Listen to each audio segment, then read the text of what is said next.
오늘 말씀의 제목인데요. 한번 따라해 주시겠습니까? 뻔뻔함, 그 권세에 대하여. 네, 오늘은 뻔뻔함에 관해서 한번 말씀을 나누어 보고자 합니다. 여러분, 오늘 본문은 우리가 예수님을 믿어서, 중요한 말씀입니다. 예수님을 어떻게 해서요? 믿어서예요. 믿어서 구원을 받으면 하나님께 용서받은 자 정도에 그치는 것이 아니라 하나님을 아버지라고 부르고 하나님은 우리를 자녀라고 부르시는 관계가 된다고 선언해 주고 계십니다. 영접하는 자, 곧 그 이름을 믿는 자들에게는 하나님의 자녀가 되는 권세를 주신대요. 그러니까 죄 용서함 받고 이 정도의 선에서 머무는 것이 아니라 한 발 더 나아가서 하나님을 아버지라 부르고 하나님은 우리를 향하여서 당신의 자녀라고 선언해 주시는 데까지 나아가게 하신다라는 것입니다. 그리고 이것이 혈통으로 된 것이 아니고 우리의 육신의 육정으로 된 것이 아니고 사람의 뜻으로 된 것이 아니고 오직 하나님께로부터 난 것이다. 이 모든 것의 근원이 하나님께로부터 시작되었다라고 선언해 주고 계신다는 것이죠. 여러분, 우리에게 아버지가 되어주신 우리 하나님은 하나님 당신의 모든 권세를 자녀에게 옮기셔서 자녀의 권세로 만들어 주십니다. 우리 찬양 가운데에 오늘 찬양하진 않았지만 그런 찬양이죠. 예수님 찬양, 예수님 찬양. 거기에 4절인지 5절인지 헷갈리는데 마지막에 이런 찬양이 있습니다. 예수님 권세, 예수님 권세, 예수님 권세. 그렇게 해주시겠다는 거예요. 예수님의 권세가 내 권세가 되게 해주시겠다는 말씀이지요. 여러분, 여기 우리 순참 빼고는 다 부모님들이시잖아요. 저기 황준아 집사님까지 해서 다 부모님이잖아요. 여기 계신 부모님 또한 여러분이 가지신 재력, 또 여러분이 가지신 인맥, 또 모든 좋은 것, 여러분 누구에게 남기고 또 누구 주려고 그렇게 노력하고 계십니까? 이게 물론 첫째는 하나님 나라를 위해 쓰임받기 위한 것이겠지만 그 다음으로는 결국 그 모든 것 다 자녀에게 가는 것 아니겠습니까? 자녀를 보고 말은 으이그 저 원수덩어리 이렇게 하시지만 그래도 미우나 고우나 부모가 가진 모든 것이 자녀에게 흘러갈 것이고 그러므로 자녀의 권세란 실로 대단한 것임에 틀림이 없는 것 같습니다. 그런데 한편 뒤집어서 생각을 해보면 이 자녀의 권세라는 게 때로는 너무나 가볍고 우습기에 짝이 없습니다. 왜냐하면 이게 이런 거예요. 부모와 한 집에 살면서 자기 것은 하나도 없고 다 부모 것인데도 전부 제 것처럼 누리는 이 뻔뻔함. 여러분, 뻔뻔하지 않습니까? 다 내 거예요. 부모 거예요. 자녀의 건 없어요. 그런데 그 자녀가 너무나 뻔뻔하게 지 것처럼 쓴단 말이죠. 여러분, 이거를 다른 말로, 이 뻔뻔함을 다른 말로 뭐라고 부르냐면 권세라고 부르는 것입니다. 자녀가 그렇게 뻔뻔할 수가 없는 거죠. 어느 자녀가 배고프다고 주방에 가가지고 어머니한테 어머니 괜찮으시다면 제가 냉장고 문을 한번 열어봐도 되겠습니까? 여러분, 허락 구합니까? 자기 것처럼 냉장고 확 열어서 묻지도 않고 그냥 있는 거 다 꺼내 먹고 과일 꺼내 먹고 저를 빗대어서 들려면 내일 아침에 드시려고 다 마련해 두신 거 꺼내서 그냥 다 먹고 먹었는데? 이렇게 하고 마는 거죠. 여러분, 그리고 더 놀라운 사실은 그러면서도 어때요? 맛이 있네, 없네, 차네, 덥네 이런 소리 하는 거예요.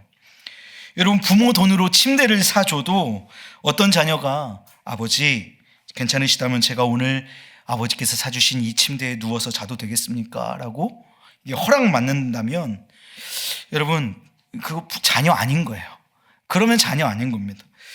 자기 거라고 부모가 사줬음에도 불구하고 자기 거라고 마음대로 눕고 게다가 누워서 물 좀 갖다 달라느니 침대가 좁다더니 하면서 요구사항도 여러 가지가 많은 거예요. 그러면 또 부모님은 그 말에 못 이겨가지고 어떻게 침대를 넓혀줄 수 있지 않을까, 어떻게 하면 좋을까 막 전전긍긍 하는 것이죠. 여러분, 부모의 모든 것이 자녀의 권세로 가게 되고 자녀는 뻔뻔하기 이를 데 없지만 자녀로서 그 권세를 마음껏 누리는 게 부모와 자식 간의 관계라는 것입니다. 물론 저처럼 제가 고백하는 거예요. 자수하는 겁니다. 그 뻔뻔함을 이용해 먹으면 안 됩니다. 자녀가 자녀의 권세를 너무 잘 알아서 그 자녀의 권세를 뻔뻔하게 너무 잘 이용해 먹어도 안 되겠지만, 여러분, 부모와 자식 간의 관계가 그 뻔뻔함을 권세로 사용할 수 있는 관계. 그래서 오늘 말씀의 제목이 뻔뻔함, 그 권세에 대하여, 이것은 곧 자녀됨의 권세에 대한 이야기를 하고 싶은 것입니다. 여러분, 자녀가 그렇게 뻔뻔한데 부모는 왜 그렇게 끌려다녀야 할까요? 왜 그렇게 전전긍긍하는 것일까요? 여러분, 답은 딱 하나입니다. 그건 더 사랑하기 때문입니다. 가끔 제가 혜원이랑 좀 낯뜨거운 대화를 합니다. 사랑해 그러면은 혜원이가 저한테, 딸내미는 이런 게 있어요. 딸내미는 내가 더 이래요. 그러면 제가 대답하는 말이 있습니다. 그건 불가능해. 불가능합니다. 자녀가 부모를 사랑해 본들, 부모가 자녀를 사랑하는 그 사랑에 비할 수 없는 것입니다. 그건 저는 너무 잘 알아요. 그래서 그걸 너무나 뻔뻔하게 또 때로는 이용해 먹습니다. 제 부모를 향하여서 또 이용해 먹을 때도 있는 거죠. 여러분, 더 사랑하는 사람이 항상 약자다라는 말이 있듯이 부모가 자식에게 끌려다니는 이유는 더 사랑하기 때문인 이유 하나입니다. 부모가 더 사랑하니까 약자의 자리에 기쁘게 서게 되고 자기의 모든 권세를 자녀에게 주어서 오히려 자녀가 부모 앞에 권세를 부리도록 하는 것입니다. 하나님을 아버지라고 부르게 된 이 엄청난 복과 특권, 즉 우리가 하나님 앞에 가서 어떻게 할 수 있다고요? 뻔뻔하게 할 수 있다고요. 하나님 것을 내 것인 것처럼 뻔뻔함을 부릴 수 있다는 것입니다. 여러분, 이 뻔뻔함을 가볍게 여기지 마시고 감사히 누리시기를 주님의 이름으로 축복합니다. 아멘. 여러분, 하나님께서도 우리의 부모님 되어주셨습니다. 그러므로 우리가 하나님을 사랑하기 전에 이미 우리를 사랑하신 이가 우리 하나님이십니다. 그래서 우리의 부모의 자리를 우리 하나님께서 취하신 것이에요. 요한일서 4장 10절 말씀은 우리에게 이렇게 말씀하고 있습니다. 사랑은 여기 있으니, 할렐루야, 사랑은 여기 있으니 우리가 하나님을 사랑한 것이 아니요 하나님이 우리를 사랑하사 우리 죄를 속하기 위하여 화목제물로 그 아들을 보내셨습니다. 우리를 당신의 자녀 삼기 위하여서 독생하신 아들 우리에게 주실 만큼 우리를 먼저 사랑하신 이가 우리 하나님이시라는 것이지요. 그 하나님의 사랑을 힘입어서 오늘 우리는 그 뻔뻔함을 취득하였습니다. 하나님 앞에 자녀의 권세를 얻게 된 것입니다. 그리고 하나님은 스스로 약자가 되어주셔서 우리의 필요를 채워주시고 베풀어 주시니 하나님이 베풀어 주신 그 크신 사랑을 말로 다 형용 못하고 영원히 변치 않는 그 사랑을 우리는 그저 찬양할 뿐입니다.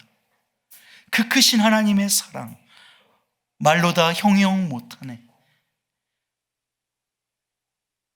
하늘을 두루마리 삼고 바다를 먹물 삼아도 그 크신 하나님의 사랑 다 기록할 수 없겠네.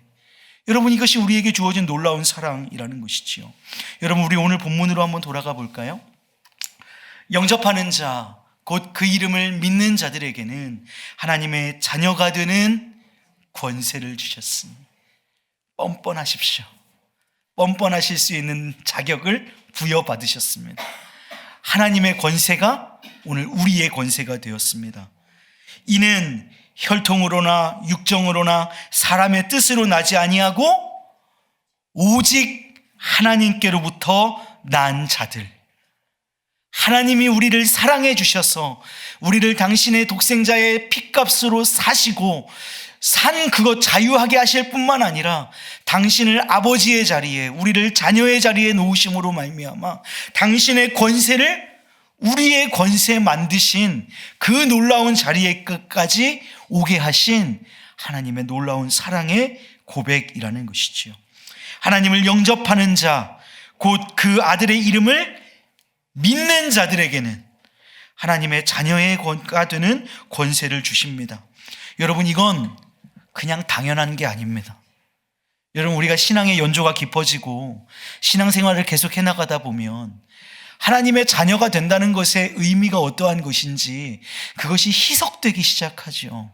그리고 하나님의 자녀라는 것이 너무나 당연한 워딩이 됩니다. 그러나 하나님의 자녀가 되었다라는 것은, 우리가 구원받았다라고 하는 것은 절대로 가벼운 일이 아니고 또한 당연한 일은 더더욱 아닙니다.